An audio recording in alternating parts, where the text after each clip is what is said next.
தேவனுடைய நாமம் மகிமைப்படுவதாக. நம்முடைய சரீரத்திலே ஒவ்வொரு அவயவங்களை குறித்தும் வேதவசனத்தில் சொல்லப்பட்டிருக்கிறதான வசனங்களை வைத்து தியானித்து வருகிறோம். முதலாவது நாள் கண்ணை பற்றி பார்த்தோம். இரண்டாவது நாள் காதை பற்றி பார்த்தோம். இன்றைக்கு நாம் பார்க்க போகிற அவயவம் நாக்கு. அதற்கான வசனம் யாக்கோபு எழுதின நிருபம் 3ஆம் அதிகாரம் 5ஆம் வசனம். அப்படியே நாவானது சிறிய அவயவமாயிருந்தும் பெருமையானவர்களை பேசும். பாருங்கள், சிறிய நெருப்பு எவ்வளவு பெரிய காட்டை கொளுத்தி விடுகிறது. இந்த நாக்கு அநீதி நிறைந்த உலகம் என்று வசனம் சொல்லுகிறது. அது ஆயுள் சக்கரத்தை கொளுத்து விடுகிறதாம், நரக அக்கினியினால் கொளுத்தப்படுகிறதாயும் இருக்கிறதாம்.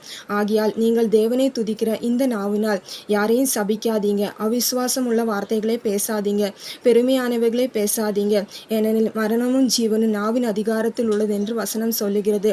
ஆகையால் உங்கள் நாக்கினால் நீங்கள் ஆசீர்வாதமான வாக்குகளை பேசுங்க, விசுவாசமான வார்த்தைகளை அறிக்கையிடுங்க. தேவன் உங்கள் வார்த்தைகளை கனம் பண்ணுவார். உங்கள் வாயின் வார்த்தைகளும் இருதயத்தின் தியானமும் தேவனுக்கு பிரியமுள்ளதாக இருக்கட்டும். ஆமென். ஹல்லேலூயா.